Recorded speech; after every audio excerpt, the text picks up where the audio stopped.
Fala pessoal, sou o Luiz Lima, estou como líder de práticas na Icor e esse é o Simcast. Sejam muito bem-vindos.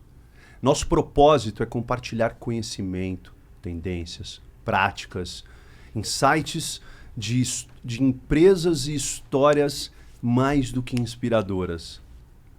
E mais do que isso, são as pessoas que fazem parte dessas histórias inspiradoras.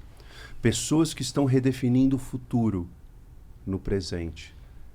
E são essas pessoas que a gente está trazendo aqui para bater um super papo e compartilhar todo esse conhecimento com vocês, conosco, nessa conversa. E hoje o nosso episódio é mais do que especial para trazer uma história incrível sobre uma startup brasileira com mais de uma década, que identificando questões de consumo, questões de como as compras online estavam rolando, como o crédito era fornecido, como a experiência dessas pessoas que consomem, você, eu e todos nós, como ela podia ser melhorada.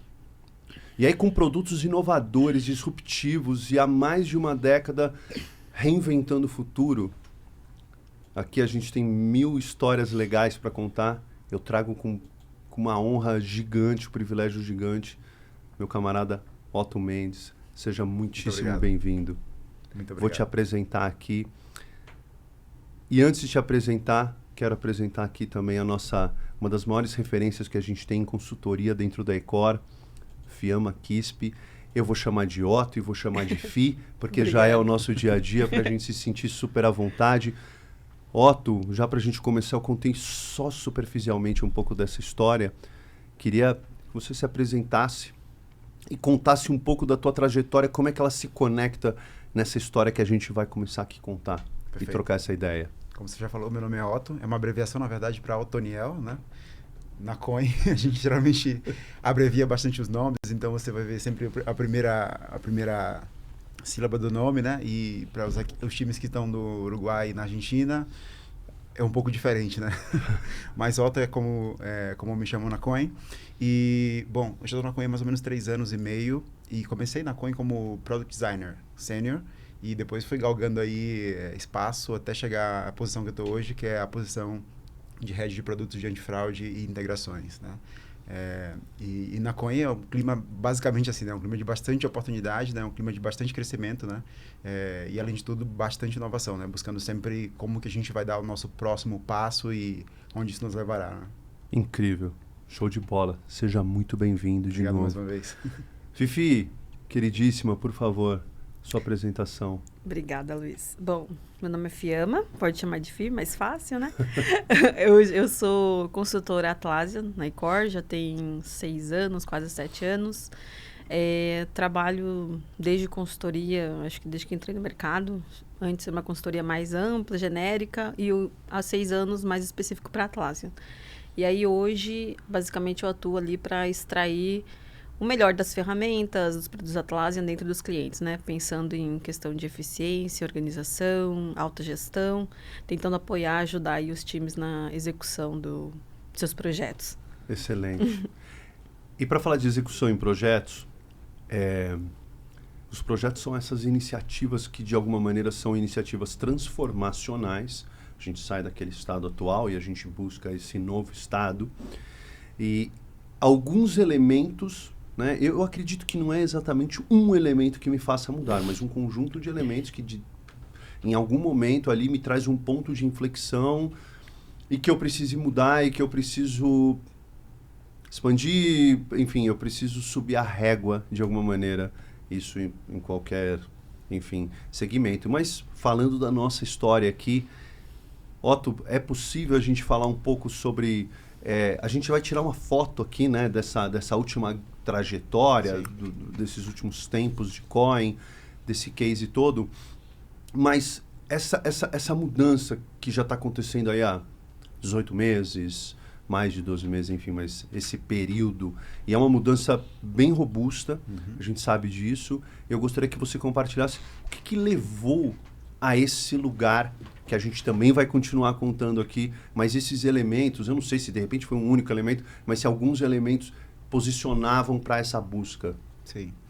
Na Coin, de maneira geral, a gente sempre teve muita liberdade para trabalhar, digamos, a maneira como cada um dos times se organiza de uma maneira bastante independente, né? Isso durante muito tempo foi uma vantagem para a gente, digamos assim. Então, o fato de você poder criar processos que são muito próprios de cada time é uma vantagem. Você consegue se organizar para conseguir cumprir com aquelas demandas que precisam ser cumpridas.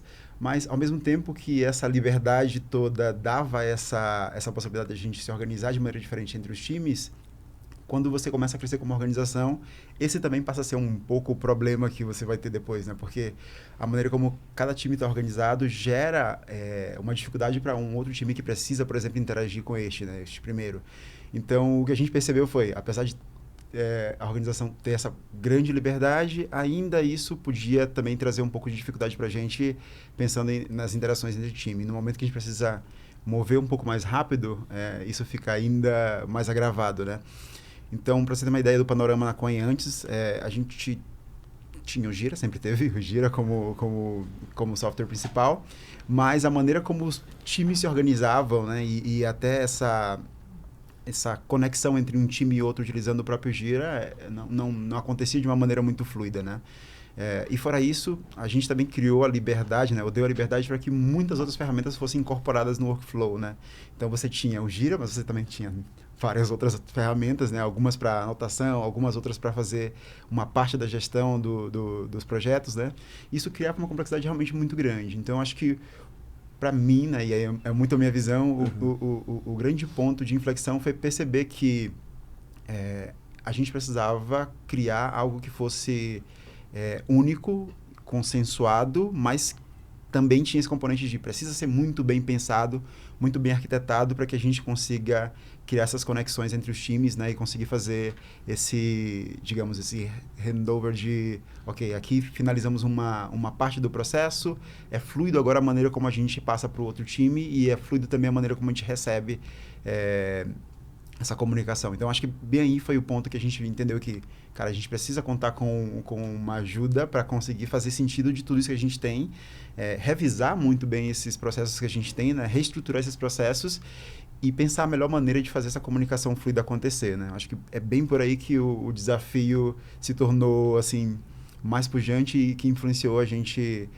buscar não só dentro da organização, mas fora da organização essa ajuda, e aí é onde a gente se encontra nessa história. Que legal. E como é que a gente pensa, é muito interessante você falar sobre isso, pela importância da flexibilidade, porque o que nos trouxe até aqui não necessariamente vai nos levar adiante. Sim, exato. Então esse é um ponto muito legal e quase que um paradoxo entre, cara, eu preciso ser flexível, eu preciso ter essa autonomia, mas como é que uma autonomia sem padrão, sem robustez, né? Como criar uma estrutura robusta, flexível e escalável para esse momento, e que chega um momento que talvez se torne não exatamente insustentável, essa palavra talvez seja forte demais, mas eu gostei do punjante. Sim. Porque até o próprio processo de escalar e crescimento da organização, ele começa a ser comprometido se isso não acontece, né, de alguma maneira. Só uma pescadinha aqui rápida para a gente passar para a próxima. É comum encontrar esse tipo de cenário em clientes de diversas indústrias. E a gente está falando aqui de uma indústria fintech, mas eu tendo a dizer que todas as empresas são de tecnologia. Somos todas empresas de tecnologia e por meio dela a gente habilita coisas. Como é que cenários você tem visto? São muito parecidos também? Isso é comum? E aí você falou de Atlassian também, como é que você vê isso? Então, é muito comum. Eu já atuei em vários clientes aí, é um ponto que a gente fala ali com os próprios colegas, né? São os mesmos problemas em diferentes clientes.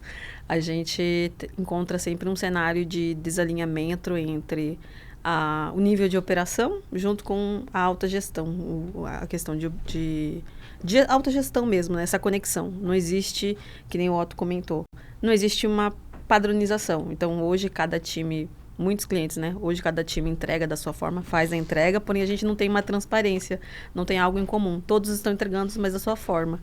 Tem essa flexibilidade, é legal, ela é boa, porém, quando chega para nível de alta gestão, a gente já não consegue casar e não consegue trazer essa transparência de informação para a alta gestão que ela precisa. E aí a gente se depara nesse cenário de entrar lá, ter que tem grande dificuldade de escalar os processos, porque hoje cada um faz do seu jeito, mas é algo bem comum, a gente não tira isso, até porque muitos times gostam dessa autonomia, né? Ajuda no dia a dia. E faz sentido. Faz sentido para os times, porque é assim que a gente chegou até aqui, a gente não pode esquecer disso, porque quem conhece o trabalho são as pessoas, são os times, e apesar de ser um cenário comum, nem todas as empresas têm esse clique de passar para frente e como essa maturidade e tal, Otto, assim. É uma maturidade que também é conquistada pela própria empresa. Não adianta a maturidade ser de um ou não ser de outro, e eu não vou fazer nada enquanto eu não estiver maduro. Isso também não dá para pensar, a gente precisa fazer. Sim. E vocês chegaram nesse momento e você, voltando para esse ponto, e aí vocês falaram, cara, a gente precisa de um parceiro para esse momento, e aí as coisas começaram a acontecer. Se eu não me engano, acho que as primeiras conversas outubro, novembro de 23, e aí gostaria que você contasse até por que a importância de um parceiro nesse momento, o que acontece, enfim, até esse nosso encontro aqui, Ecore e Coin. Bom, tudo isso que eu falei não significa que a gente não tentou de várias maneiras tentar chegar a algum resultado, né? E me permita a indelicadeza, desculpa a indelicadeza da interrupção, só para complementar, até para falar sobre isso que a Fiamma comentou, sim, vocês atingiam seus resultados. Atingia. Sim, vocês conseguiam chegar nas entregas. Sim. Talvez um pouco desalinhada. Talvez um trabalho, um esforço maior. Era só isso que eu queria dizer, porque é uma empresa de sucesso. Não, e eu acho que a frase que você falou vai muito de acordo com isso, né? Que é o que te trouxe até aqui não te leva mais adiante, né? Ou não necessariamente vai ser a mesma coisa que vai te levar mais adiante, né? E esse era o pensamento realmente que a gente tinha, né? Até que a gente chegou, mas a gente precisa ser mais veloz, a gente precisa ser muito mais bem estruturado para chegar para o próximo desafio que a gente tem agora, né? Que é o que a gente está trabalhando juntos, né? Então, de onde surgiu a ideia de buscar um parceiro? Veio principalmente do ponto de vista de que os diversos times que trabalhavam ali tinham sua própria maneira de perceber como deveria ser um processo, né? Como deveria ser tocado o processo, né? Então, ter alguém de fora, um pouco mais imparcial, né? E olhando para, ok, deixa eu entender como que essas dinâmicas funcionam, essas relações funcionam, e sem tomar partido de cara logo de qualquer o jeito certo de fazer ou não. Foi esse pensamento que levou a gente a buscar vocês e que depois se tornou e se provou realmente um pensamento que estava acertado, né? Então, em resumo, eu diria que foi exatamente ter essa terceira parte de fora que analisa tudo e que consegue dizer, bom, por aqui poderia ser, né? Nessa parte a gente tem esse primeiro time como, ok, essa primeira ideia funciona, né? Mas agora pensando em conjunto e um pouco de fora, como vemos, para mim foi o principal ponto para validar essa ideia de buscar alguém de fora. Né? Que excelente. Me diz mais uma coisa, aproveitando esse mesmo contexto. Que cenário que a gente encontrou quando a gente chegou na Coin? Que é um cenário excelente, cara, é uma empresa de muito sucesso, assim, são pessoas incríveis, eu realmente admiro e aprendo muito. Sim. Mas sim, essas mudanças precisam acontecer e aconteceram, mas eu queria entender até um pouco mais detalhadamente. Sim. Otto comentou aqui conosco, head agora de produtos, mas especificamente para fraude, a gente entende a importância da produtização sem entender que projetos ou iniciativas desse tipo impulsionam produtos, mas práticas de produtos, entender oportunidade, entender como que é tudo isso, qual que era o cenário que a gente encontrou ali um pouco mais no dia a dia para trazer essa experiência. A parte, digamos, mais handover à tecnologia, eu diria que estava um pouco mais utilizava um pouco mais já da ferramenta, né? Toda a parte de produtos, né, que envolvia a descoberta de oportunidades, né, e a experimentação, digamos assim, ela era feita através de diversas ferramentas, né? E por que isso era feito de diversas ferramentas, né? Para que entenda também um pouco do contexto da Coin, né? A Coin ela é uma empresa com 3 produtos principais, né? A gente tem a solução de pagamentos, onde a gente facilita essa relação de troca online através do e-commerce, através de uma solução de pagamentos, um gateway que está se construindo agora para se tornar um orquestrador, né? Então vai para o próximo passo, adicionando camadas de inteligência. Depois a gente tem o antifraude, né? Que aí a ideia é trazer uma camada de segurança que utiliza machine learning, né? Que utiliza modelos para conseguir determinar qual transação é uma transação verdadeira e qual transação é uma transação que pode oferecer perigo para o e-commerce, né? E a gente ainda tem o produto de BNPL, Buy Now Pay Later, que é o produto de crédito no momento do checkout, digamos assim, resumindo de uma maneira bastante simplista aqui, né? Onde o cliente que está fazendo uma compra se depara com a oportunidade de financiar essa compra em tempo de checkout, né? Então, não é digamos, um crédito que eu tenho paralelamente, não, eu encontro essa oportunidade durante o momento de checkout. Então, são 3 produtos que tem uma sinergia entre eles e que podem funcionar juntos, né? E para muitos comerciantes que contratam os 3, a gente consegue operar dessa maneira, mas que também tem suas distinções.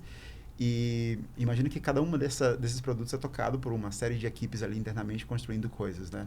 Então, o cenário que vocês encontraram foi exatamente esse cenário, onde, por exemplo, a parte de handover da tecnologia talvez já estivesse um pouco mais alinhado, mas a parte que a gente consegue coordenar até criar oportunidades e dizer, pronto, essa ideia vai ser a nossa grande aposta para o produto de BNPL no quarter que vem, ainda era muito tocada, digamos, utilizando ferramentas diversas e cada time acabava também criando seu jeito de fazer e documentar totalmente distinto, né? Então, eu acho que, de maneira geral, o cenário era esse, né? 3 produtos, muitas equipes envolvidas nos 3 produtos, que, no final, precisavam fazer uma entrega também, e a maneira como se organizavam até ali, até fazer toda a parte de discovery e fazer o handover ali, demorava bastante e tinha muita ferramenta distinta envolvida que acabava criando um pouco de ineficiência, assim. Uhum. E é interessante porque são produtos e serviços incríveis, Sim. porque isso de alguma maneira democratiza o crédito, isso é muito legal, de verdade, ouvir você falando, como eu ouço outras pessoas e realmente me entusiasmo com isso, pela ideia justamente de pensar no consumidor final. Seja lá no B2C, quando a gente está falando de B2C, Sim. lá no momento do checkout é o poder dividir aquela compra Buy Now, Pay Later. Seja no B2B, para e-commerces, para empresas que adquirem essa plataforma, posso chamar de plataforma, porque são serviços que se integram, se complementam, mas que também trabalham de forma segmentada. Perfeito. E quando você fala isso de um cenário em que, sim, todo mundo precisa se desenrolar para ter suas ferramentas, seus próprios processos, o próprio conhecimento ele também fica muito pulverizado de alguma maneira e um conhecimento que não pode se perder, né?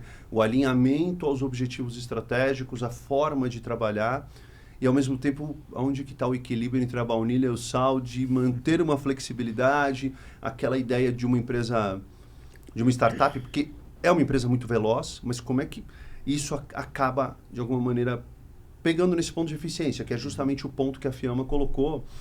E o que eu gosto desse cenário aqui que a gente está falando a gente está falando sobre os produtos e serviços que atendem aqueles consumidores. Então, e os projetos que se conversam para evoluir aqueles produtos e serviços que estavam, de alguma maneira... E você falou de várias coisas aqui que eu acho que podem ser super complementares, não para a gente fechar esse bloco, mas para a gente continuar nele, aí eu vou pedir uma ajuda para a Fiamma na sequência, que conta pra gente um pouco da estrutura, se você me permite aqui. Como, você falou de um produto, e como é que um produto desse se divide? Como é que pinta uma ideia? E o Otto, enfim, vem de designer, quer dizer, pô, Otto, cara, é um cara que tem toda essa visão. Pô, tem uma ideia, como é que eu posso melhorar o meu produto? Eu posso ter um novo produto? Eu posso usar elementos daqueles produtos e tornar outro? Como é que funciona uma estrutura? E, sobretudo, tá? Para o contexto e a cultura da COI, porque cada empresa, apesar dos problemas serem semelhantes, cada empresa tem seu contexto, sua cultura, e isso é muito legal para ser trabalhado, e vai ser o ponto que eu vou conectar com a FI na sequência, mas eu queria entender um pouco mais sobre produtos, operacionalizar esses produtos, como que funciona isso tudo? Perfeito. Na COI a gente funciona da seguinte maneira, né? Ano a ano, a estratégia é definida, metas são definidas, E com base nessas metas é que a gente entende as mudanças que precisam acontecer em cada um desses grandes produtos que a gente tem. Então, imagina que é definida essa meta e o que a gente tem como missão dentro de produtos é entender qual que é o nosso impacto sobre essas metas, né? Isso se dá através dos KPIs que a gente acaba elegendo para cada uma das squads. Então, essa meta ela é determinada, a gente tenta entender quais são os principais KPIs que a gente pode mover, que vão sim nos ajudar a mover também essa meta principal. E aí, em cima disso, é que são trabalhados o que a gente chama de oportunidades, né? Então, a gente olha para esse KPI e começa a pensar, beleza, qual é a maneira que esse squad específico consegue impactar nessa meta geral? E aí, dessa oportunidade, né, a gente vai conseguindo trabalhar ali várias ideias, né? E essas ideias elas só vão surgir a partir das pesquisas que a gente tem que fazer e do acesso aos números também internos, né? A pesquisa nas bases de dados, entendimento um pouco de comportamento do cliente, entendimento de feedback do cliente, né? Então, a gente faz essa junção de tudo numa árvore de oportunidades e começa a entender ali, ok, essa poderia ser uma ideia que poderia impactar nesse KPI, que poderia impactar nessa meta geral da companhia, né? Então, é meio que tentar quebrar essa meta no nível de mais acionável, digamos, e depois tentar trabalhar essa pesquisa durante um período de tempo, né? Que vai retornar quais são as principais possibilidades, né? E aí a gente não só define o que vai construir, né? Pegando tudo isso e jogando num roadmap. Não, a ideia aí é que experimentos a gente consegue fazer que vão comprovar de que, por exemplo, essa ideia que se trabalhou aqui durante um período realmente teria impacto sobre esse KPI, né? E aí são experimentações que são feitas utilizando no-code, low-code, né? Ou às vezes utilizando um pouco mais de mão na massa mesmo, mas que também entram em priorização e que depois vão dizer, pronto, das, vamos dizer, 5 ideias que surgiram para impactar esse KPI, que esse squad está trabalhando como KPI principal. Essas 2 são as que cabem dentro do nosso espaço de priorização, do nosso espaço de construção. E isso acontece a nível de todos os times, né? Então, esse processo de discovery, ele era um processo anteriormente totalmente feito, como eu te falei, com muitas ferramentas. Então, alguns utilizavam Word, outros utilizavam Notion para registrar essas ideias. A gente tinha o FigJam, tem ainda o FigJam, né? O Figma, mas não estava muito bem digamos, massificado de uma maneira unificada entre todos os times. Todos tinham esse mesmo processo, mas a maneira como conduziam variava um pouco, né? Então, aí foi mais um ponto de tentar compartilhar melhores práticas, que foi o que a gente fez naquele momento, né? Que acabou impactando aí em ter um processo mais unificado hoje e muito mais padronizado, vamos dizer assim. E todos os outputs nesse sentido, quando você fala das ideias, das experimentações, tudo isso, de alguma maneira, é executado e criado junto com a tecnologia da informação, junto com todas as áreas de TI, assim, DevSecOps, desenvolvimento, operações, segurança da informação. Como é que tudo isso vira um ciclo?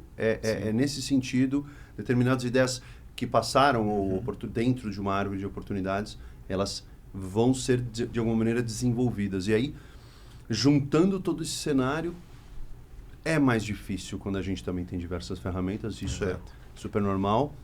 E ainda bem que tem empresas que olham para isso, levantam o tapete e pensam sobre isso. E conectando exatamente isso aí, esses pontos, como materializar tudo isso utilizando uma plataforma como a Atlassian, uma plataforma que também a gente fala muito sobre o System of Work, ou seja, como um sistema de trabalho que garanta, ou que de alguma maneira a Atlassian vem com desbloquear o potencial de todo e qualquer time. Mas aí, quando a gente fala de System of Work, a gente está falando, cara, eu preciso estar alinhado, eu preciso assegurar que todo o trabalho esteja alinhado aos objetivos estratégicos. Como eu planejo, como isso acontece até desbloquear o conhecimento. Porque se produtos e serviços, nesse caso, são complementares e se trabalham numa plataforma, o conhecimento é super importante do que cada squad, ou cada tribo, cada estrutura, cada BU consiga trabalhar. E aí, Fih, em termos de abordagem, em termos de práticas, em termos de modelo de trabalho, a gente aqui não está querendo ser prescritivo. Mas, que tipo de abordagem, como é que isso se deu para materializar esse nível estrutural aqui que a gente está dizendo? Bom, nós aqui com o time já atuando diretamente com os times, né? Por exemplo, o Otto, todo o pessoal envolvido, a gente tem todo um trabalho de sentar com eles, entender todo esse cenário e, de fato, ali rascunhado, tentar definir o melhor processo que vai atender tanto na parte do dia a dia, as práticas do dia a dia que eles executam, para a ferramenta. E na ferramenta, né, o Gira por si só, não o Gira, mas os produtos Atlassian, ele já traz justamente essa possibilidade de unificar, né, todo esse trabalho de potencializar os times, fazer uso de todas as ferramentas para que torne isso mais visível e deixe transparente, que hoje que eu acho que é um ponto que o pessoal não tem essa visão. E aí o fazer mesmo é muito mais um trabalho de entender qual é a necessidade, materializar isso em... Vou até falar uns termos mais técnicos, né? Desenhar os fluxos, identificar quais são os campos necessários para serem preenchidos, identificar regras de negócio, enfim, tudo isso, e isso sim vai se materializar na ferramenta. Uma vez tendo a ferramenta já, o processo em si desenhado, e a gente implementar na ferramenta, é todo um trabalho de sentar com os times, com as pessoas envolvidas, e ensinar, apoiar eles, porque é toda uma mudança, né? Não é só sair, não é só a ferramenta, tem muito da questão de processo, de ensinar, pegar e mostrar a mudança de fato, que é um ganho que eles vão ter no dia a dia, né? Mas hoje os produtos, eles vão estar justamente dando essa visão do todo. Desde a visão de nível estratégico até o nível de operação, que eu acho que é o Otto onde está comentando, né? Ele tem vários times, pessoas envolvidas, que a gente precisa unificar. E todos precisam ter a mesma visão para identificar onde que de fato eles estão atingindo, né? Qual é o tema, o objetivo, o que a gente está entregando. E eu acredito que os produtos ali vão estar simplesmente atendendo toda essa visão. Que legal. Me permita colocar um comentário aqui nesse momento do enablement, ou do assessment, não sei.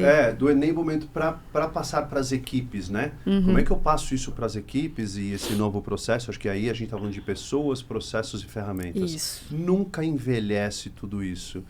E eu quero aproveitar mais esse comentário, porque quando você falou da gente ensinar, mas aí também tem um outro processo que é o de retroalimentar e a gente também aprender com aquilo e continuar sugerindo. Coin, deixa eu te falar uma coisa, eu estava lá num time tal e a gente junto com o time do Otto, com o time da Anne, aí eu posso falar de todas as pessoas que eu admiro, enfim, Juan, Emi, Nacho, Rodri, cara, tem muita gente legal, e se eu esqueci de alguém, me desculpem aqui. Fafá, que inclusive estaria conosco aqui, Fafá, um grande abraço. É Luan, tá, pessoal? Então é importante eu deixar... Aqui eu vou chamando assim... mas ele mesmo fala isso, uma hora a gente vai falar. Esteve conosco, inclusive, no ano Atlassian, um ano passado, inclusive contigo, né, Otto?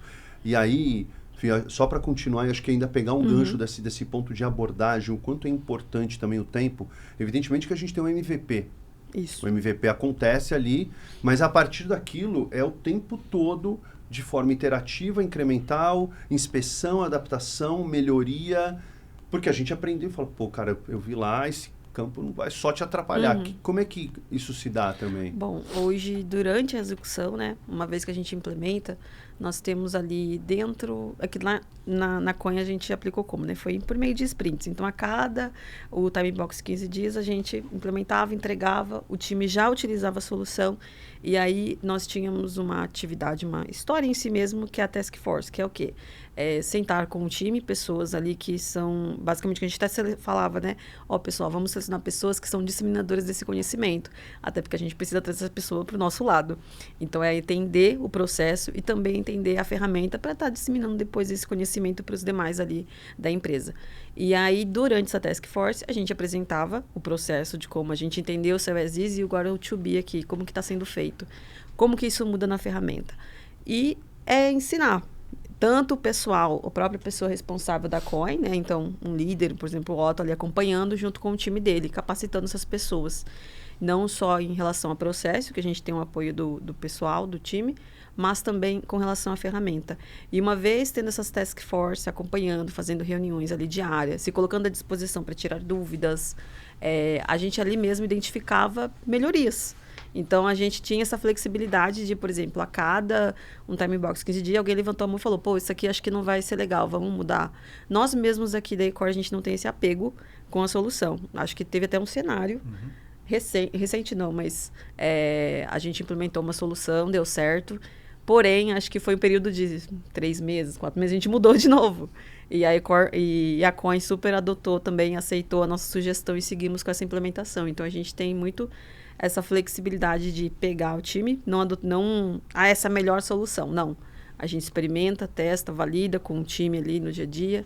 A gente escuta os pontos que eles têm para nos trazer e a gente adapta, melhora, enfim, consegue disponibilizar a melhor solução ali para o dia a dia do pessoal. Conectado à cultura e também pegando emprestado toda a aula que o Otto já nos deu aqui também, ou seja, de experimentação, de flexibilidade e de melhoria. E aí, Otto, gradativamente, determinados resultados já vão aparecendo. E eu gostaria de falar um pouco de resultados percebidos, tem percepção, alguns números que você acredita que pode ser comentado, porque eu acredito o seguinte também, né? Se a gente conseguir trabalhar numa mesma plataforma, se a gente conseguir ter uma informação mais assertiva para tomar essa decisão, se a gente trabalhar em fluxos relativamente ou no melhor dos níveis padronizados, a gente consegue tirar métricas a partir de lá e começar a avaliar tudo isso. Se a gente melhorar a vida de cada pessoa ali entre 30 e 40 minutos por dia... Já é bastante. Cara, ao final do ano... É porque eu fiz essas contas antes de vir, tá, pessoal? Então isso aqui é dado viciado, mas é porque eu tenho essas contas na mão por causa de ROI. Em termos de... Não adianta nada eficiência se você não tem eficácia. E vocês têm... A gente atinge eficácia, a gente atinge o objetivo fazendo melhor uso dos recursos. Voltando para os 30 a 40 minutos, a gente consegue chegar em um ano a quase 160 horas por pessoa. É o 13º mês aí na eficiência. Mas além desses resultados percebidos, isso aqui foi só uma... não foi um viés, tá? De jeito nenhum, mas assim, mas talvez inspiracional. Acho que é legal você contar um pouco do que vocês vão experimentando com o tempo. Acho que conectar muito com o que a Fiamma disse.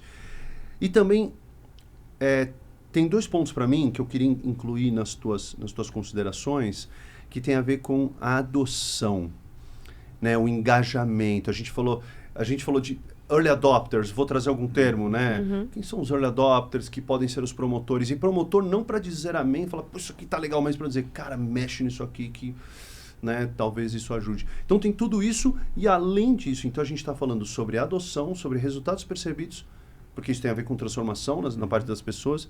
E eu quero saber de patrocínio. Quanto é importante isso? Enfim, engajamento. Queria que você contasse um pouco desse processo, porque ele não acontece da noite para o dia. Exatamente.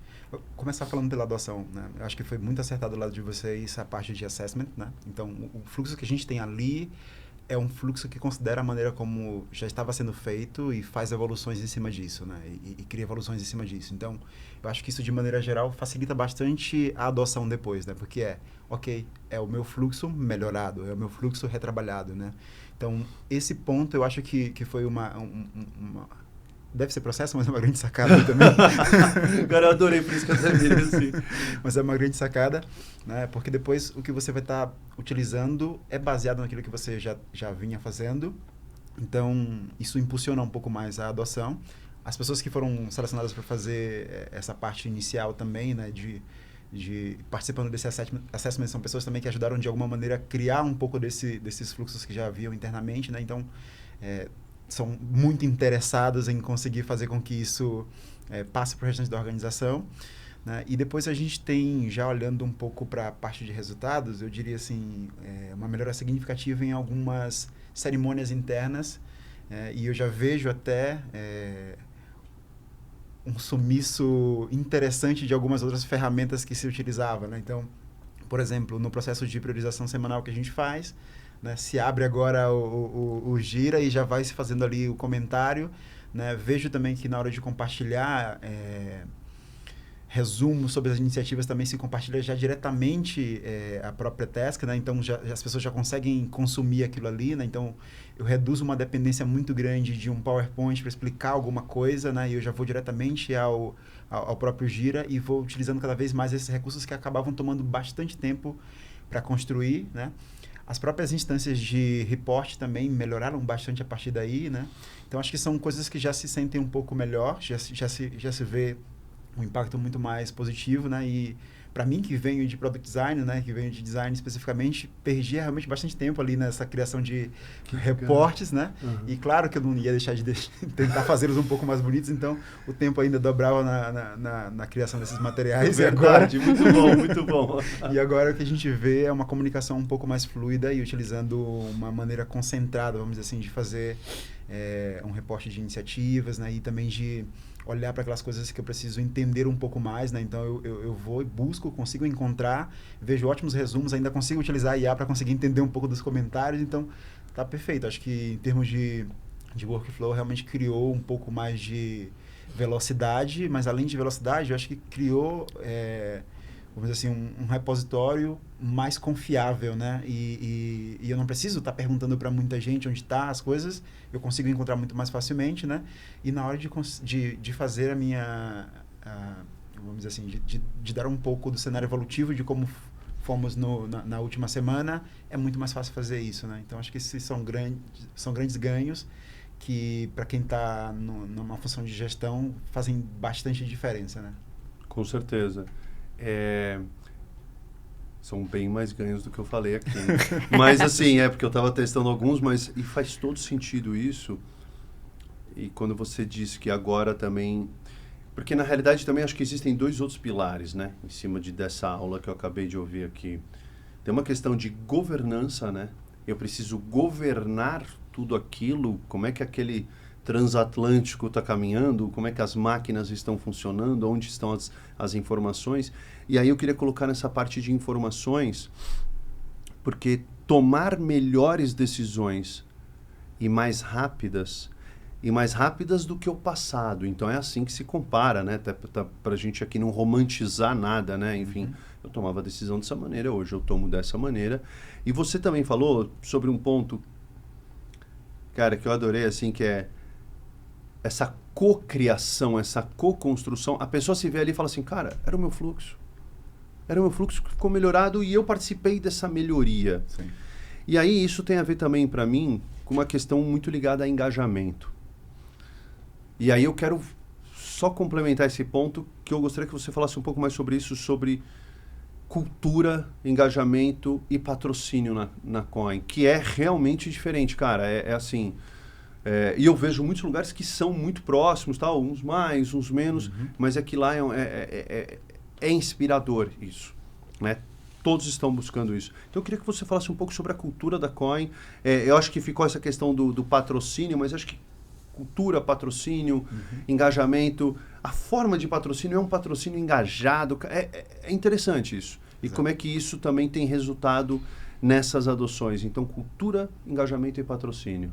Tá. Eu acho que nesse processo da Coin, que a gente pode perceber foi, por exemplo, figuras um pouco mais altas na hierarquia participando ativamente, né? Então você tem a figura do Juan praticamente todas as reuniões, né? Contribuindo do começo ao final, né? Então eu acho que para quem está participando e olha esse engajamento, eu acho que de maneira geral o que você vai ver também vou me comprometer com esse projeto, né? Então se alguém dedica o seu precioso tempo, né, para fazer esse projeto acontecer, para quem está ali do lado, fica claríssimo que esse projeto realmente merece comprometimento geral. Então, acho que o fato de a gente ter o Juan impulsionando esse projeto no dia a dia, acho que também gerou um pouco de urgência na gente e mexeu com a gente no sentido de, ok, vamos colaborar o máximo possível, vamos estar aí junto também, porque o projeto realmente é bastante importante e vai gerar um impacto muito grande e muito positivo, né? Eu resumiria dizendo isso. Acho que quando você vê pessoas da organização doando do seu tempo realmente para participar do projeto na construção desde o comecinho, né? E em reuniões que são, às vezes até como a gente está falando, o próprio assessment, ele é um pouco mais demorado, né? E ele tem uma visão de tentar entender como funciona hoje, né? E mesmo assim a gente ter pessoas ali doando do seu tempo, colocando seu tempo para conseguir facilitar esse mapeamento, né, que depois geraria, claro, toda a construção que a gente teve. Eu acho que isso mostra que o comprometimento precisa ser geral. Ou seja, Juan, para a gente complementar aqui, Juan, CTO e agora sim, também com a área de produtos, com CPO também, uma pessoa incrível. E quando você fala isso, eu lembro de culturas e propósitos escritos na parede, e que são muito incríveis, todo mundo fala sobre isso. Mas quando você observa essa pessoa ali participando, e na reunião, nas reuniões eu não percebia hierarquias, percebia Uma pessoa a mais ali. percebia pessoas querendo construir isso. Então, cara, isso é uma influência para a cultura que eu estou refletindo aqui. Esse é o peso. Isso é cultura, né? Isso é resultado de cultura. Eu até fico pensando, né? Vamos fazer um projeto de transformação cultural. Talvez uma cultura de transformação. Porque cultura é o que se faz no dia a dia.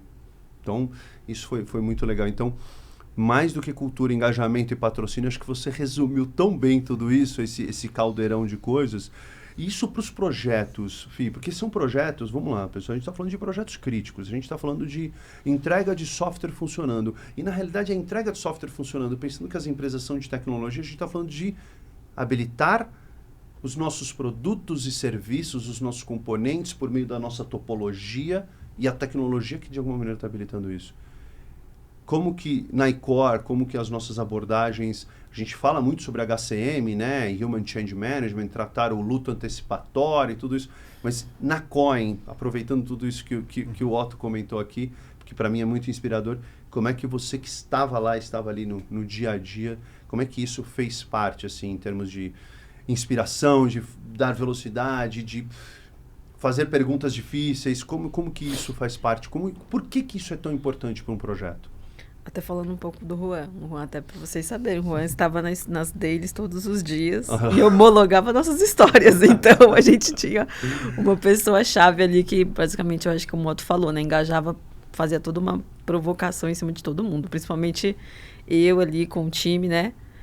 Você vê a preocupação e a atenção que ele dava e assim, a gente precisa dessa pessoa justamente no dia a dia, porque essa pessoa que, não apenas eu como eCore aqui cobrando, né, a participação do pessoal, mas tendo também esse feedback contínuo, porque todo dia a gente passava por dailies, reuniões, refinamentos, enfim, onde ele trazia o parecer dele e ele mesmo falava assim, eu não tô no dia a dia, não sei exatamente o detalhe, eu preciso chamar alguém para me ajudar. Mas você vê o quanto ele provocava essa mudança, e eu acho que é o essencial para fazer toda mesmo essa mudança dentro dos times, né? Não tem como eu, que sou alguém de fora, estou trazendo para vocês, estou aqui disponível para te ajudar a definir uma solução, tentar melhorar aqui o seu dia a dia. Porém, eu preciso dessa pessoa-chave que vai puxar, que vai engajar, que vai estimular mais ainda esse pessoal para ter mais essa... tomar essa abertura e participar mais da solução, né? Porque, de novo, eu acho que o que é mais importante ali também é que nem o Otto falou, por exemplo, o processo do Otto hoje tem mão do Otto ali. Ele, eu tem que ser, não tem que ser assim, mas... Otto, Anne, Rodrigo... Todo mundo, exato. É que o Otto tá aqui do nosso lado, então vamos usar ele, mas tem a mãozinha deles ali. Então não é algo que a gente tá falando, isso aqui vai funcionar. Então acho que é muito importante, porque isso faz uma grande diferença. Não só para nós que estamos ali desenvolvendo, entregando, porque a gente está vendo a evolução, o pessoal está adotando, está usando, está tendo esse feedback contínuo, a gente passa sempre, como eu falei, a gente sempre muda. Então, assim, hoje está funcionando, daqui a pouco pode ser que você veja e fala, não, eu preciso melhorar. Volta para a gente, redesenha e vamos de novo para uma outra solução. Então, acho que isso é o que mais muda e traz sucesso, né, para execução, para implementação, e você vai ver depois. É como você comentou, depois você vai ver o resultado. E acho que hoje na Coin um grande resultado que vocês conseguiram ver ali é a questão de transparência e toda aquela rastreabilidade que acho que eu não tinha.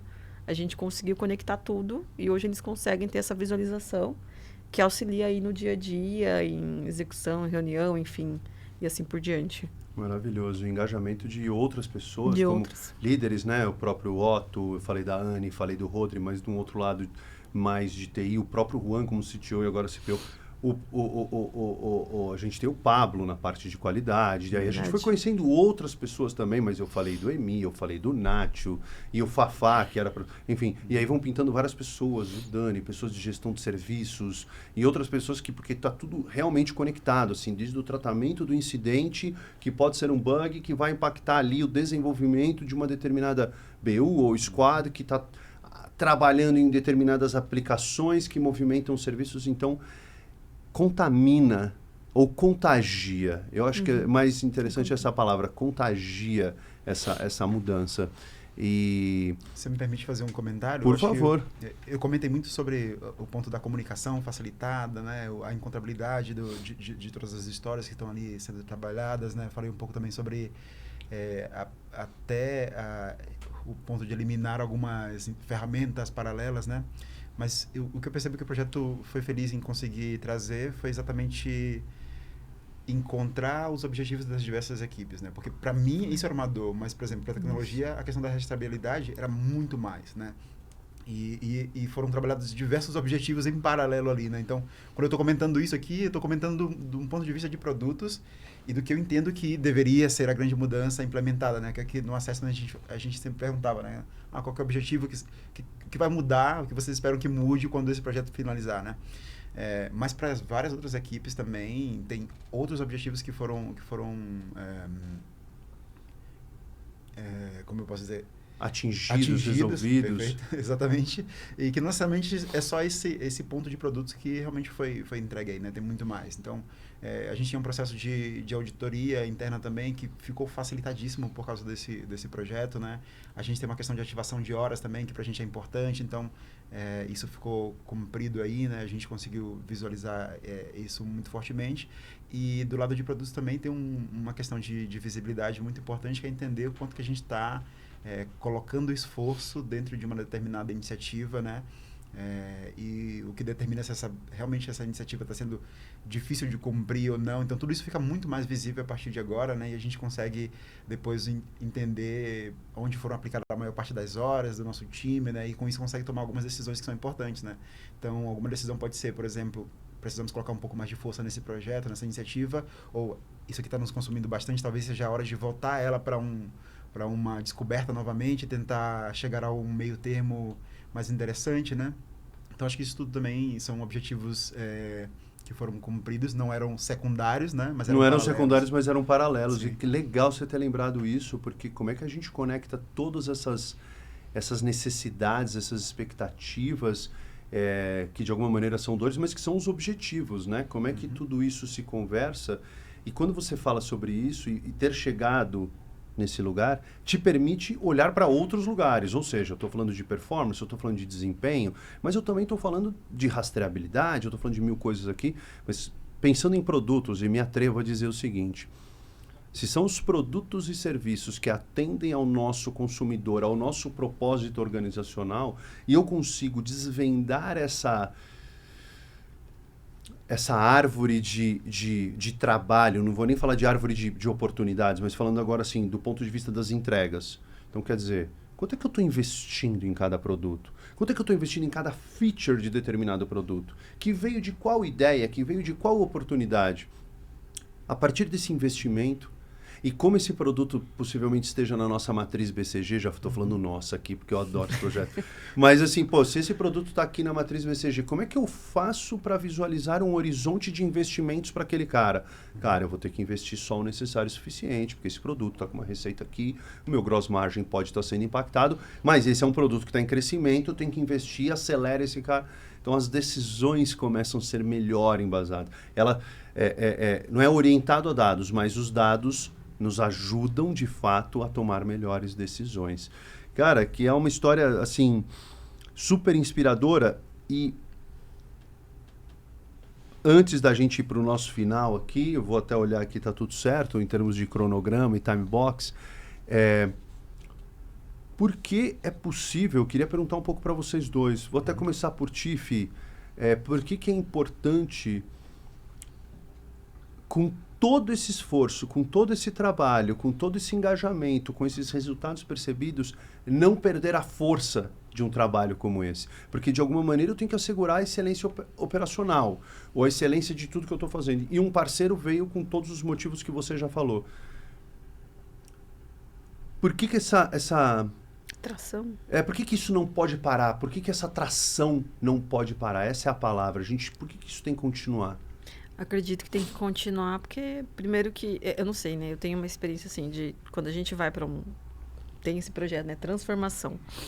Não é só um projeto, é toda uma mudança dentro da organização que envolve pessoas e não apenas a ferramenta. A ferramenta vai ser a sua base ali, que você vai consultar e usar diariamente. Mas acho que envolve muitas pessoas.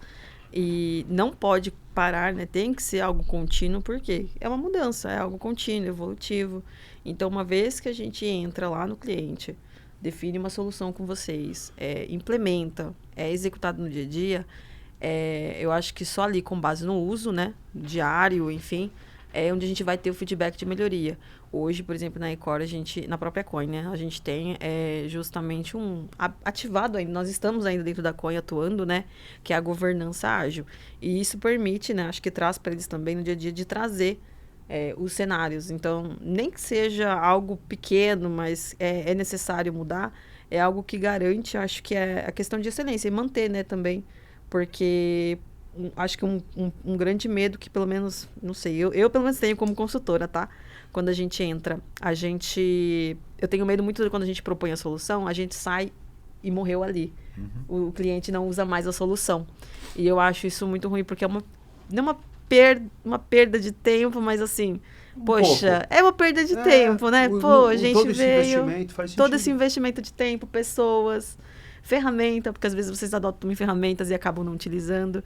Então, acho que é algo muito necessário e essencial para estar sempre utilizando, trazendo esses retornos. E também, né, nós ali estarmos presentes ajuda, porque a gente consegue ter ainda nossos pontos, né? Tipo, olha, eu acho que aqui a gente pode melhorar.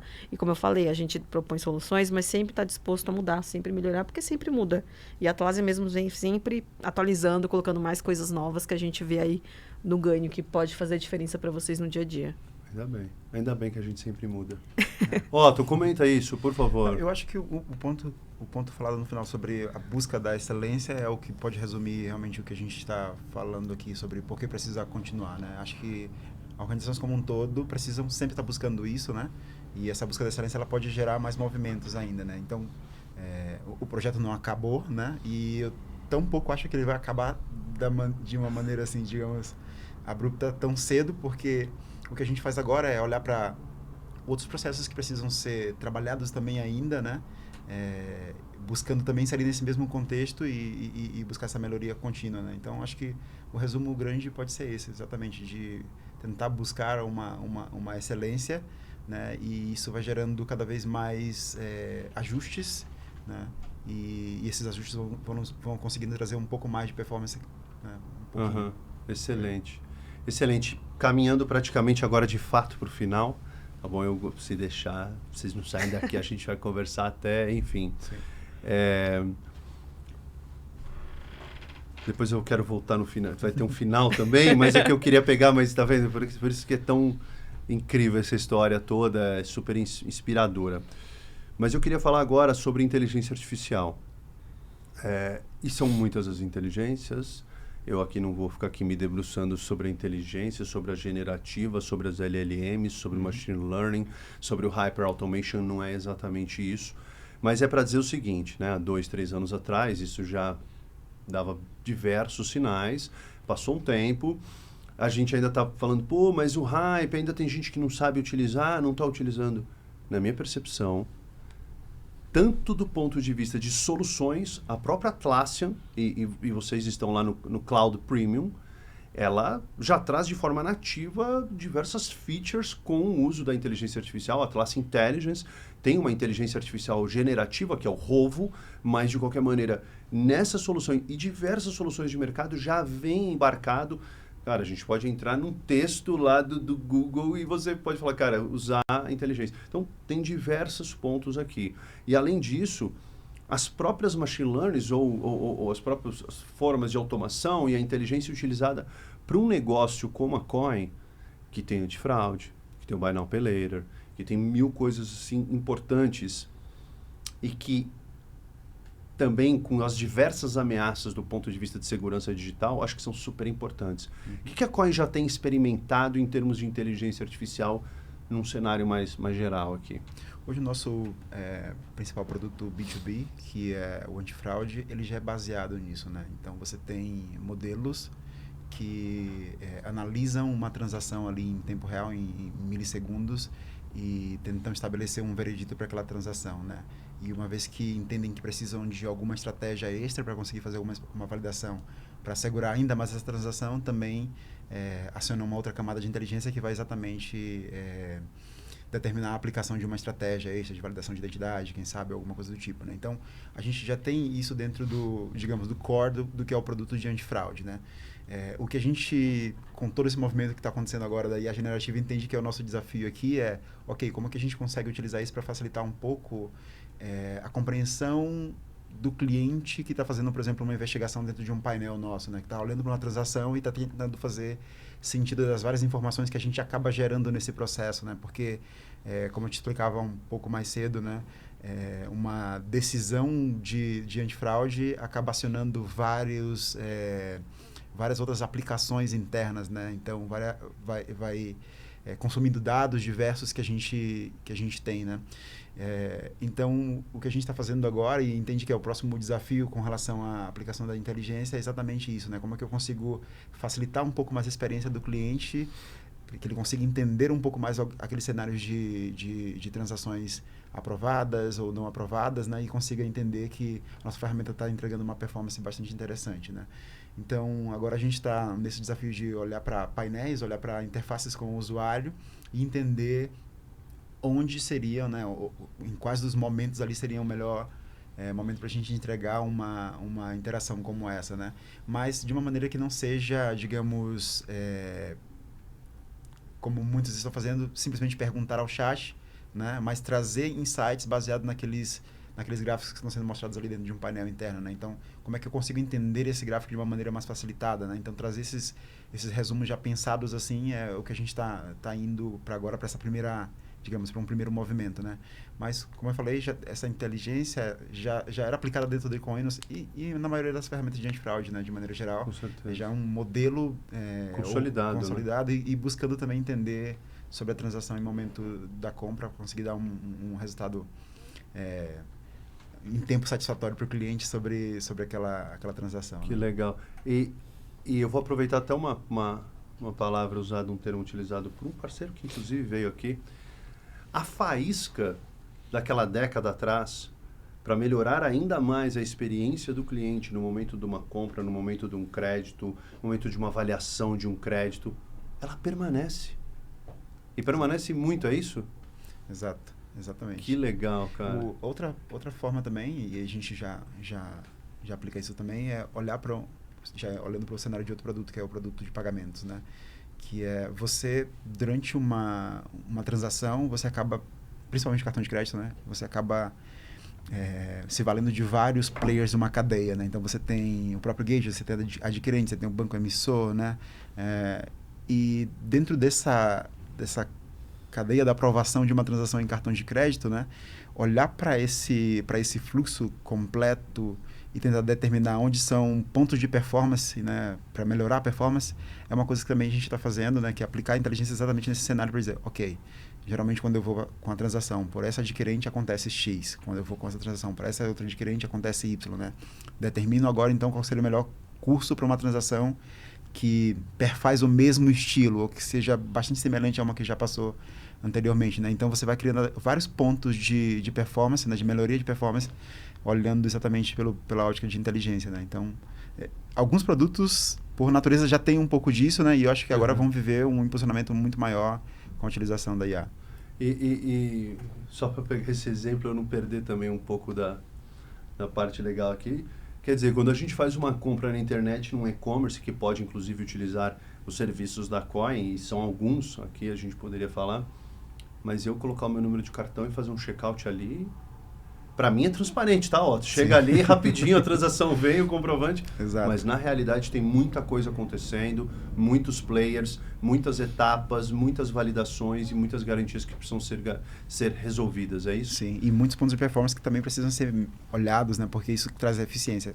A experiência do cliente que passa por uma negativa dentro do checkout, e essa negativa não tem nada a ver com saldo, limite, é bastante ruim, né? Isso impacta o e-commerce também. Então, toda vez que eu tenho uma compra que não é aprovada por conta de antifraude, mas não necessariamente o cliente é um mau cliente, isso gera uma quebra de expectativa, uma quebra de experiência e logo também é um ponto de atenção para o e-commerce, né? A mesma coisa também com pagamentos, a mesma coisa também com BNPL. Então, a eficiência aí nesse processo é algo importantíssimo, né? Não pode ser deixado de mão E eu acho que é aí onde a aplicação dessas inteligências pode trazer o melhor resultado, né?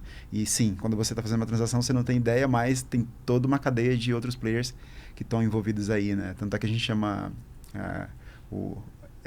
quando a gente mira para cartão, a gente chama isso de arranjo de cartão de crédito, né? Então, tem várias outras empresas ali envolvidas, além da bandeira do cartão, além do banco emissor, além da adquirência, né? E isso tudo acontece em segundos e, claro, otimizar ainda em cima desses microsegundos, milissegundos, é muito importante para que a gente consiga ter uma máxima eficiência, né? E antifraude é crítico porque quando você, por exemplo, tem que passar por um processo de validação, né?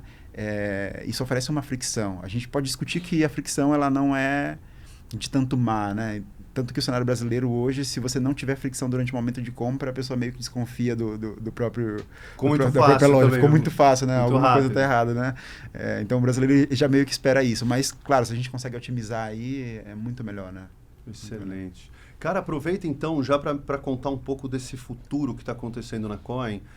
Agora sim a gente está praticamente se despedindo, mas eu queria ouvir um pouco desse futuro, desafios. A gente acabou conversando sobre alguns. Como é que eu revejo a minha topologia com base em determinados elementos de aplicação?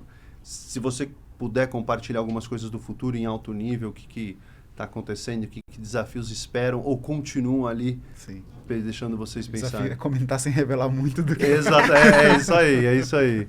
Bom, Você já falou vários, tá? Sim. Vários aqui. Eu acho que pra gente agora, no cenário evolutivo, né, a gente tenta criar um pouco mais de eficiência entre as interações de tecnologia e produtos também, né? E hoje a gente tem alguns times que são núcleo duro, digamos assim, né, que não podem mover porque são times que cuidam de aplicações que a gente precisa continuar evoluindo, né? Então, como eu falei, quando a gente vai analisar uma transação do ponto de vista de antifraude, eu estou, na verdade, acionando diversas aplicações dentro de Coin, né? Diversos módulos que já foram criados, né? E eles se conectam, né? Claro que tem uma inteligência para dizer, ok, conecta esse módulo, dependendo do cenário da transação, dependendo das informações que eu tenho, né?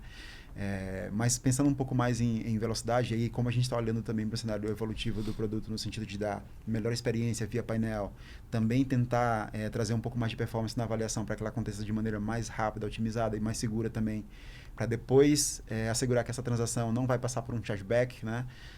A gente tem um desafio bem grande de crescer o time, né? E ao crescer o time, a gente tem também esse desafio de reorganizar um pouco a topologia e tentar ver como as novas squads que estão sendo criadas, por exemplo, vão consumir dos mesmos recursos e como a gente vai pegar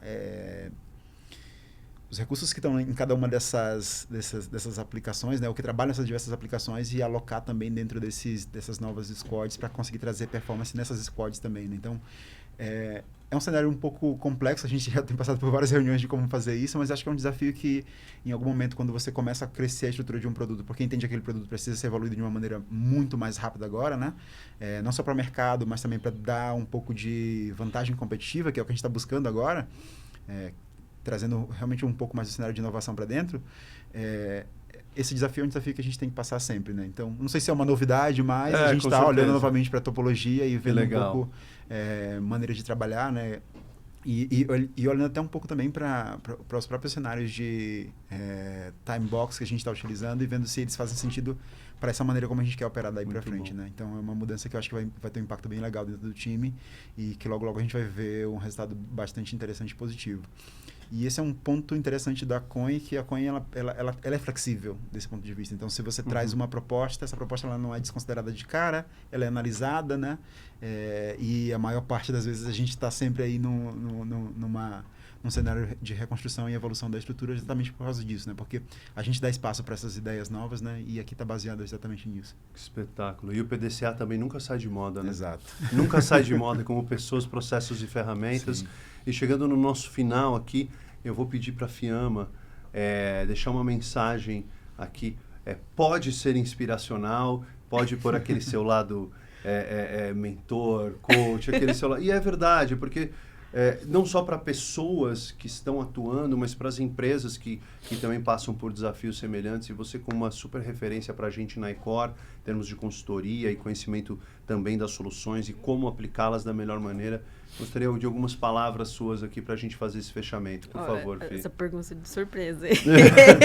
Tinha que ter uma. Tinha que ter uma de surpresa, né? Não, mas assim, até falando um pouquinho de IA, né? Acho que envolve muito isso. Acho que a questão de IA é um grande diferencial, né? Então, acho que hoje a empresa que aplicar esse diferencial, ela vai ter um grande sucesso também, né? Porque hoje várias ferramentas elas vão para essa linha, a própria Atlassian tem. Permite aí a questão de eficiência no dia a dia, enfim. Então, acho que traz um grande ganho. E falando no geral, né? Acho que de conselho, não sei. Que são vários cenários, várias oportunidades que a gente encontra no dia a dia, mas eu acho que um principal mesmo é a questão de pessoas e cultura dentro das organizações. Eu acho que é o maior diferencial. Como eu comentei, para mim, a ferramenta, nós aqui, Ecor, somos, realmente, temos a expertise da ferramenta, mas quem vai conhecer melhor do processo, vai nos ensinar, orientar melhor ali a aplicação, a implementação são as pessoas. Então, assim, não tem como. A gente sempre vai estar nesse mesmo pilar. Tecnologia, pessoas, cultura. E acho que um ponto importante, que eu até comentei, é a questão de disciplina. É não parar de testar, evoluir e melhorar. É algo contínuo, não tem como. Acho que o maior, não sei, conselho que eu daria é a questão disso, né? É sempre ir atrás da busca dessa excelência. Nunca vai estar sempre tão bom. Sempre Nada está tão bom que não possa ser melhorado. Exatamente. Excelente. Fi, muitíssimo obrigado. Ainda vou agradecer vocês novamente. Agora suas palavras com a mesma introdução, Otto, por favor. Essa é a de surpresa. Bom, eu não sei se eu vou falar uma coisa que é novidade aqui, mas assim, eu acho que, de maneira geral, o cenário de construção de produtos, ele deve se basear em 2 pilares muito importantes, né? Gente boa ou boa gente, com desafios bons, é o que produz o resultado que a companhia espera, né? Então, acho que dentro de produtos, essa é uma fórmula que tem se provado interessante e que retorna um resultado muito positivo há muito tempo, né? Eu tenho e contrato gente que é capaz e depois eu dou um desafio realmente interessante e instigante para essa pessoa e é isso que realmente vai produzir um resultado interessante no final, né? Vai produzir um resultado que vai trazer valor não só para a companhia, mas também para o cliente que a gente tá no final atendendo, né? E esse é mais ou menos um pouco o cenário que a gente tenta seguir dentro da Coin, né? A gente contrata gente boa e depois esse processo que a gente foi trabalhando junto ok, como é que a gente consegue trazer esses desafios e colocar esses desafios na medida que seja interessante e instigante para essa pessoa, para que ela consiga buscar um resultado ali, né? Maravilhoso. Tecnologia permeou tudo que a gente falou, mas o nosso ponto central foram as pessoas. Gente, muitíssimo obrigado. Fifi, muito obrigado. Otto, Obrigada. Sensacional. Obrigado pela presença de vocês. Foi incrível. Realmente uma honra para a gente, né, corta esse privilégio de tê-los aqui batendo esse papo super inspirador. E para os nossos telespectadores, não deixem de conferir as nossas redes sociais. Acompanhe esse episódio na íntegra. Eu ia tentar colocar algumas questões de tem mais um corte, mas são tantos cortes incríveis. Assista o episódio na íntegra. Novamente, muito obrigado, inclusive, por vocês estarem assistindo. Valeu, gente. Obrigado. Obrigada. Obrigado.